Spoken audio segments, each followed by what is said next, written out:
Welcome to Goyo's Garden and Tie-Dyes. I'm Greg. Alright, today we will be doing 2 small Gildan kid-size shirts. I got a bunch of these from a very good friend and a subscriber. She donated them to the cause. She bought a bunch of them at an auction and sent me some. Thank you, Sherry. I'm putting them to use. So what I'm going to do here, I want to show you a really quick idea for last minute Halloween shirt. This one, I tucked the sleeves in. I sped it up because it probably took me 20 minutes just to do that. I'm not very good at that. But we're going to do a spider design on that. If you want the spider facing downwards, you twist it down, or want it upwards, you twist it the other way. But if you really want to learn how to tuck the sleeves in properly, visit Steph over at Belladonna Dye Company. She has a tutorial on that, and she'll show you the right way to do it. And a lot slower than what I'm doing here. This is just a quick video. I want to show you how fast it actually can be. The dyeing time that I have on this will be exactly what's on here. I did these at about 2:30 this afternoon, and it's Sunday, October 30th.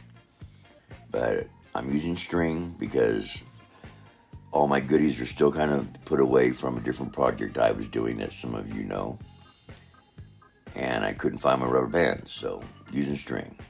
And so for this shirt, I'm just folding it in half. I'm not tucking in the sleeves, nothing like that. It's going to be the same twist. For the spider design, we will be doing orange and black, but I wanted to show you that you can do it with the hot water. And so if at the very last minute you wanted something to wear when you're passing out candy or just to have, you can do this. It only takes a little bit of time to do it. It probably took me longer to tie these than the actual dye process. But I want to show you exactly how I do it. So this is my drying rack, or dye rack, or whatever. But these are those little grease ladder guards for your frying pans from the dollar store.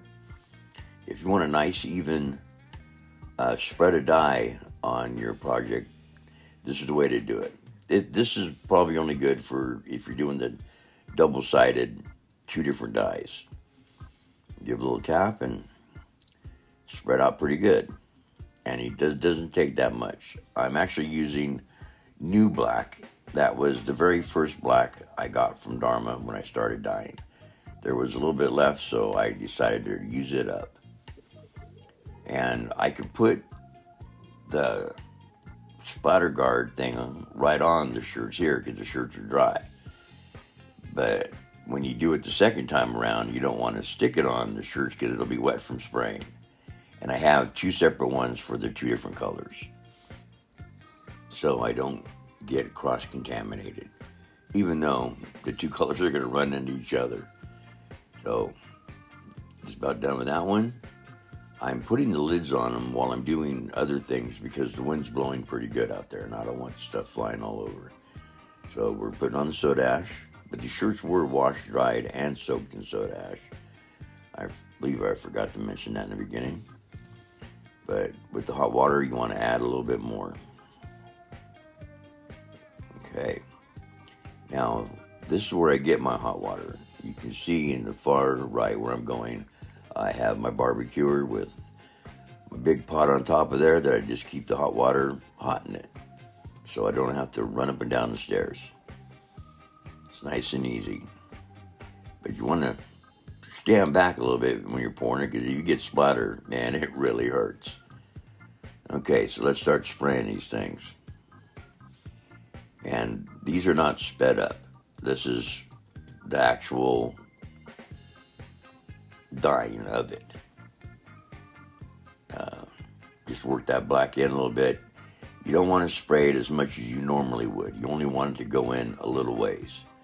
I do the black first only because I can flip it upside down and it's not going to travel as much. If I did the orange first, put the black on, the black can overtake the orange.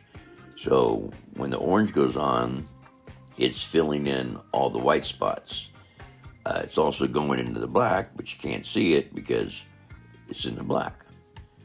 I found this the best way to do it if you're going to do the hot water with two different colors.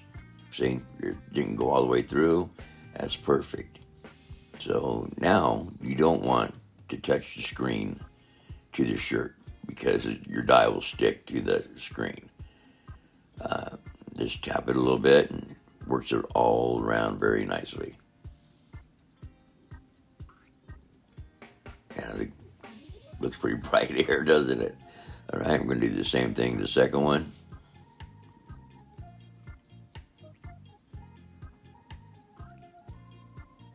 Yeah. Okay. Start spraying it, and we'll be done in just a few. Like I said, these don't take too long. They're not going to be as bright and vibrant as a shirt that you would do ice or liquid dye on. It's just a very quick shirt that you can do and be done in a couple hours. Actually, you can be done in an hour, but you have your washing and drying and all that good stuff. So we're just about done with it here. As you can see, it didn't take long at all. The actual spraying and dyeing part was not cut, not sped up. Okay, well, here they are. This is the shirt that I tucked the sleeves in. I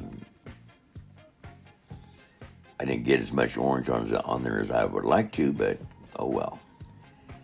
And this one here was the one that was just folded in half. Pretty similar, but you can, the one with the sleeve in it is way better. Okay, well, that's going to do it for this. Thank you so much for watching. I really appreciate it. If you haven't subscribed, please subscribe.